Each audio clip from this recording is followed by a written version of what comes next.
تربیت مولا علی کی نظر میں۔ ناظرین، پروگرام میں بریک کے بعد ایک مرتبہ پھر آپ کا استقبال ہے۔ گفتگو کے سلسلے کو آگے بڑھاتے ہیں۔ مولانا، گفتگو ہماری جاری ہے ورلڈ ویو، آئیڈیالوجی اور تربیت کے حوالے سے جو امام کی وصیت ہے اس کے پیرائے میں۔ تو ہم نے گفتگو کی ورلڈ ویو کے بارے میں، جہاں بینی کے بارے میں۔ امام کی نظر میں یہ ورلڈ ویو کیوں اتنا اہم ہے؟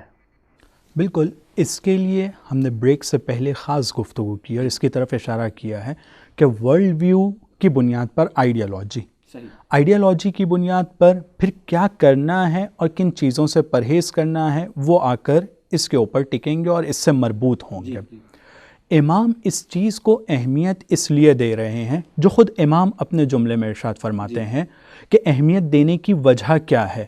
میں اتنے مبارک اور اتنے بہترین کلمات ہیں کہ دل چاہ رہا ہے کہ اسے خود تفصیلی طور پر کچھ حد تک کے بیان کروں۔ جی، آپ ہی کا جملہ جو آپ نے پہلے بھی ارشاد فرمایا تھا کہ امام کا جو کلام ہے وہ بھی کلاموں کا سردار سبحان ہے۔ اللہ۔ بالکل، کہتے ہیں کہ اے بنیہ، کتنا شروع کرنے کا انداز بھی آپ دیکھیں کہ اے میرے بیٹے، پیارے بیٹے، بہت مہربان باپ کی طرح خطاب کرتے ہوئے کہہ رہے ہیں کہ انی لما رأیتنی قد بلغت سنا، جب میں نے یہ محسوس کیا کہ اب میں بوڑھا ہوتا جا رہا ہوں۔ اس بات کی طرف بھی توجہ دینا ضروری ہے جو ہم نے پہلے ایپیسوڈ میں جس کے اوپر گفتگو کیا تھا کہ یہ امام کا لیٹر ایک باپ کی حیثیت سے ہے، امام معصوم کی حیثیت سے ابھی اسے نہیں لکھ رہے ہیں۔ اور اسی طرح سے امام حسن کو اگر خطاب کر رہے ہیں تو ایک بیٹے کی حیثیت سے، امام معصوم کی حیثیت سے بھی ان کو خطاب نہیں کر رہے ہیں۔ لیکن بالآخر جو بھی کچھ وہ کہہ رہے ہیں وہ ہے وہی عصمت کی، جو کہنا چاہیے عصمت کے چشمے سے ہی سیراب ہو رہی ہے دنیا۔ بالکل اسی طرح سے ہے۔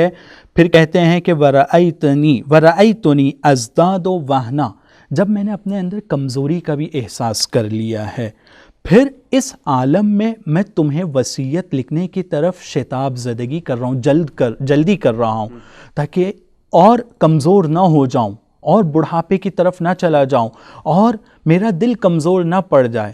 اس سے پہلے کہ یہ سب مشکلات مجھ پر آئیں، میں چاہتا ہوں کہ جو چیزیں بھی میں سمجھا ہوں اور بہتر سمجھتا ہوں وہ تم تک کے منتقل کر دوں۔ یہ ایک حصہ تھا۔ پھر اس کے فوراً بعد اب اس بیٹے کی طرف اشارہ کر کے ارشاد فرماتے ہیں، جو میں آپ کے سوال کا دقیقاً یہاں جواب دینا چاہ رہا ہوں۔ پہلے یہ کنسرن بیان فرمایا امام نے کہ پہلا جو کنسرن ان کا اپنے متعلق ہے کہ میری صحت اور میری ضعف نہ آ جائے، بوڑھا نہ ہو جاؤں، اس لیے۔ بالکل۔ دوسرا ایک اور، میں ایک شعر کا مطالعہ کر رہا تھا، اس میں ایک عجیب نقطے کی طرف اشارہ کیا تھا صاحب شعر نے۔ وہ لکھتے ہیں اس طرح سے کہ یہ جو کمزوری جس کی طرف اشارہ کر رہے ہیں مولا، شاید یہ ورلڈ ویو کی طرف بھی ہو، ایک باپ کی حیثیت سے۔ پھر اس نقطے کی طرف توجہ دلانا چاہوں گا کہ یہ امام معصوم کی حیثیت سے ابھی نہیں، ایک بوڑھے باپ کی حیثیت سے، کیونکہ جب آدمی بدن کے حساب سے کمزور ہونے لگتا ہے تو اس کی سوچنے کی طاقت اور کائنات کو دیکھنے کی صلاحیت وہ بھی کم پڑ جاتی ہے۔ تو بیسکلی ہم یہ کہہ رہے ہیں کہ ہم اپنے اوپر رکھ کے سوچیں، ہم عام انسان جو ہیں کہ وہ ان سارے مراحل سے گزرتے ہیں۔ ظاہر ہے امام بچپن میں بھی اتنا ہی عاقل ہے جتنا وہ بڑھاپے میں عاقل ہے، لیکن ایک عام باپ جو ہے اس کے لیے میسج ہے کہ تم سمجھو کہ اس سے پہلے کہ تم بوڑھے ہو جاؤ، تربیت پر توجہ، اور اس سے پہلے کہ تم بوڑھے ہو جاؤ، کمزور ہو جاؤ، جس کے نتیجے میں تمہاری سوچنے کی طاقت بھی کم ہو جائے، تو یہ سب مشکلات آنے سے پہلے اپنے بچے کی تربیت کی طرف متوجہ ہو جاؤ۔ یہ ایک سائڈ تھا، یہ ایک طرف ہے، لیکن دوسری طرف وہ بیٹا کیسا ہے؟ عجیب جملات ہیں۔ ارشاد فرماتے ہیں وَإِنَّمَا قَلْبُ الْحَدَثِ كَالْأَرْضِ الْخَالِيَةِ، ایک نوجوان کا، ایک جوان فرزند کا، بیٹے کا جو دل ہوتا ہے ایک خالی زمین کی طرح ہوتا ہے۔ مَا أُلْقِيَ فِيهَا مِن شَيْءٍ قَبِلَتْهُ، جو چیز بھی اس کے اندر ڈال دی جائے گی وہ اس کو قبول کرے گی۔ اور فَبَادَرْتُكَ بِالْأَدَبِ قبل ان یقسو قلبک، اس سے پہلے کہ تمہارا دل سخت ہو جائے، اس سے پہلے کہ تمہارے دل میں صحیح باتوں کو قبول کرنے کی طاقت جو ہے وہ ختم ہو جائے، میں یہ سوچ رہا ہوں کہ تمہاری تربیت کی طرف میں جلد بازی کروں اور فوراً آؤں اس کی طرف۔ وَيَشْتَغِلْ لُبُّكَ، اور اس سے پہلے کہ تم کچھ ایسی چیزوں میں مشغول ہو جاؤ کہ جو تم کو تمہارے اصلی ہدف سے ہٹا کر کچھ چھوٹی موٹی باتوں میں پھنسا کر رکھ دے۔ کس قدر ریلیونٹ ہے یہ آج کے زمانے میں کہ کس طرح چھوٹی چھوٹی چیزیں، یہ گیجٹس ہمارے ہاتھوں میں جو ہیں اور اس پہ آل فال جس کو کہنا چاہیے فضول میڈیا اور میسیجز اور یہ اور کس چیزوں میں ہم الجھے ہوئے ہیں. امام اس وقت جن چیزوں کے لیے پریشان تھے ایسا لگ رہا ہے کہ وہ آج کس قدر ہمارے سامنے واضح ہیں. کہتے ہیں کہ چھوٹی موٹی چیزوں میں اور بیکار کی چیزوں میں تم مشغول ہو جاؤ. اس سے پہلے کہ تم مشغول ہو جاؤ میں یہ چاہتا ہوں کہ میرے ذہن میں جو باتیں ہیں وہ میں تم تک کے پہنچا دوں. اور یہ زمانہ وہ زمانہ ہے تمہارے کسی بیکار کی چیزوں میں مشغول ہونے سے پہلے والا زمانہ.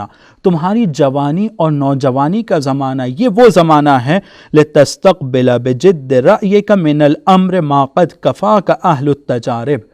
اس سے پہلے کہ تم اس میں مشغول ہو جاؤ یہ وہ زمانہ ہے کہ جب یہ میں تمہارے سامنے اچھی باتوں کو بیان کروں گا تو تم فوراً اسے قبول کرو گے اور بہت شوق سے ان چیزوں کو حاصل کرو گے.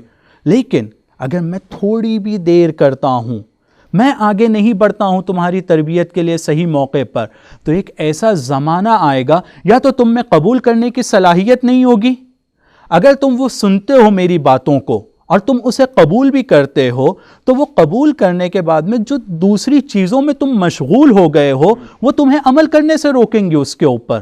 اور اگر یہ 2 مرحلوں میں بھی تمہیں کوئی مشکل نہیں آتی ہے لیکن اب وہ شوق، وہ اشتیاق جو اچھی باتوں کے سننے کا ہوتا ہے وہ تمہارے دل سے نکل جائے گا، تو اس سے پہلے کہ دوسری جگہ سے تم متاثر ہو، اس سے پہلے کہ کوئی تمہارے اس دل میں کہ جو ایک خالی زمین کی طرح ہے اس میں کوئی اپنی بات کو آ کر ڈالے، میں یہ چاہتا ہوں کہ اچھی باتوں کی بیج کو تمہارے دل میں پہلے بو دوں تاکہ تم دوسری جگہ سے متاثر ہو کہ اپنے دل کو سخت نہ کر لو اور حق سے روگردان نہ ہو جاؤ.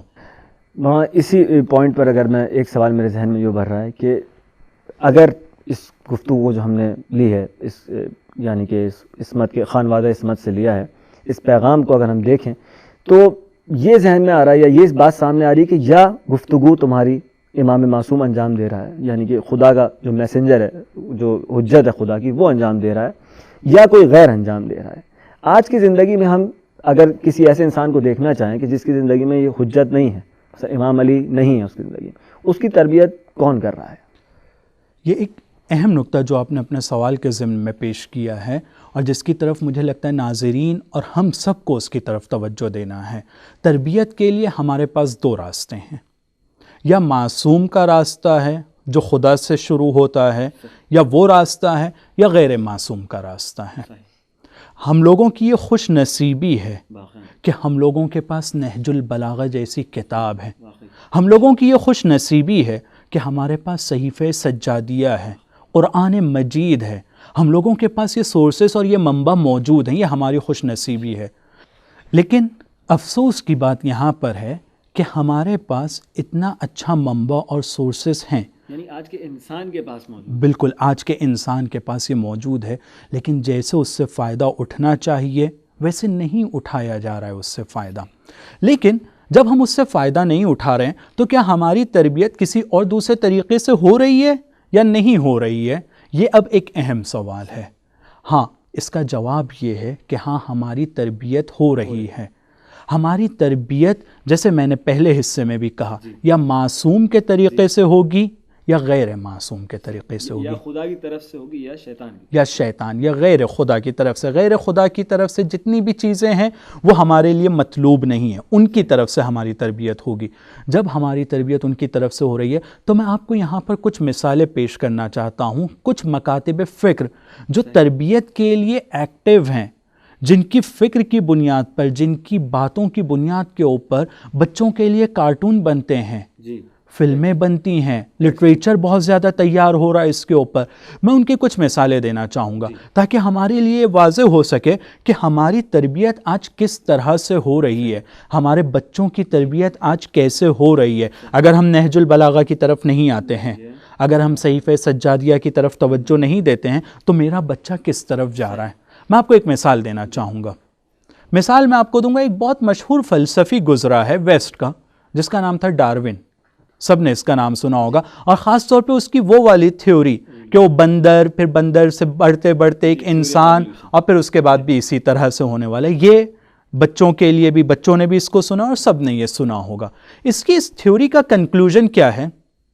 اس کی تھیوری کا کنکلوژن یہ ہے کہ ایک انسان اور ایک جانور اس میں کوئی فرق نہیں ہے. یعنی انسان جانور کا ہی تسلسل ہے. وہ یہ کہہ رہا ہے کہ مختلف شکلیں تبدیل کر کے اس صورت میں آ گیا ہے. فرق اس کی زندگی، یہ سوشل اینیمل ہے مثلا، یہ معاشرے میں زندگی کرتا ہے، اور جانور جو ہے وہ جنگلوں میں زندگی کرتے ہیں. بس یہ بالکل صرف یہ ایک فرق آ گیا ہے کہ وہ جنگل سے نکل کر شہروں کی زندگی اور گھروں کی زندگی میں اس طرح سے آ گیا ہے. تو یہ ایک سوچنے کا طریقہ ہے. اور آج جس طرح سے ہمارے بچوں کی تربیت ہو رہی ہے اور جس سوچ کی طرف لے کر جایا جا رہا ہے وہ کچھ اسی طرح سے ہے کہ جو جانور کی ضرورتیں ہیں ہم نے اپنے بچوں کو یا ٹی وی نے، انٹرنیٹ نے، کارٹون نے، فلموں نے، لٹریچر نے محدود کر دیا ہے اس کے اندر کہ میرا بچہ صرف اور صرف ایک جانور کی طرح صرف بدن کی ضرورتوں کو پورا کرنے کے بارے میں سوچتا ہے. ڈارون کی تھیوری میں کہیں بھی روح کا تذکرہ نہیں ہے. اور اس سے افسوسناک بات یہ ہے کہ ڈارون کی تھیوری میں خدا نام کی کوئی ذات نہیں ہے. اور آج ہم اپنے فرزند اور اپنے بچوں کو دیکھتے ہیں تو صرف اس کو اس طرح سے تربیت کی جا رہی ہے کہ اس کو اپنے پیٹ کی فکر ہے، بس اس کو اپنی روح کی فکر نہیں ہے، کیونکہ اس کے بارے میں وہ سوچ ہی نہیں رہا ہے. اس کو خدا سے کوئی مطلب نہیں ہے کہ خدا کے لیے بھی اس کی کوئی ذمہ داری ہے. کتنا فرق آ جائے گا اگر ہم اپنی پچھلی گفتگو کی روشنی میں آگے بات کو کریں اس ورلڈ ویو کے مقابلے میں اس ورلڈ ویو میں، کہ ایک وہاں پہ انسان اپنے آپ کو خدا کی مخلوق سمجھ رہا تھا جس کو کسی مقصد کے تحت اس دنیا میں بھیجا گیا ہے اور اس سے کچھ چاہا گیا ہے، اور اس کے بعد دنیا اور آخرت میں اس کا جو ثواب حساب کتاب اور وہ جنت جہنم. اور کہاں یہ نظریہ کہ انسان جانور کا ہی جو ہے وہ تسلسل ہے. بالکل. اب خلاصے میں اگر اس کو کہا جائے، اس کے بعد اور دوسرا بھی میں نظریہ بیان کرنا چاہتا ہوں.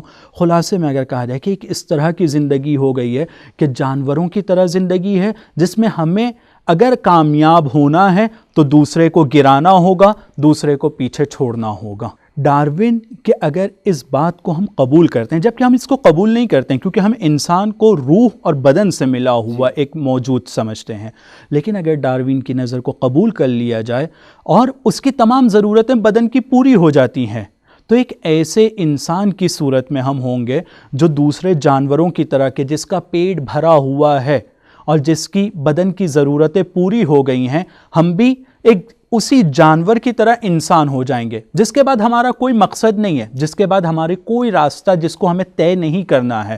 ہم اپنے مقصد تک کے پہنچ گئے اور بس یہیں پر ہمیں رکنا ہوگا. یہ ڈارون کی نظر سے اور ڈارون کے آئیڈیا کو اگر مان لیا جائے اور اس کے نتیجے کو دیکھا جائے تو ہم یہاں پر پہنچیں گے. سبحان اللہ. مولانا بہت ہی ماشاءاللہ علمی گفتگو ہو رہی تھی اور بلند معنی آپ نے بیان فرمائے، لیکن دل چاہ رہا تھا کہ اور اس گفتگو کو آگے بڑھائیں، لیکن پروگرام کا وقت جو ہے وہ اپنے اختتام کو پہنچا. انشاءاللہ گفتگو کے سلسلے کو آگے اگلے ایپیسوڈ میں آگے بڑھائیں گے. ناظرین، پروگرام کا وقت اپنے اختتام کو پہنچا. ہم نے مولانا کے علمی بیانات سے استفادہ کیا اور امید رکھتے ہیں کہ آپ بھی مستفید ہوئے ہوں گے. حاضر خدمت ہوں گے ایک نئے ایپیسوڈ کے ساتھ. ہمارے ساتھ رہیے گا. خدا حافظ.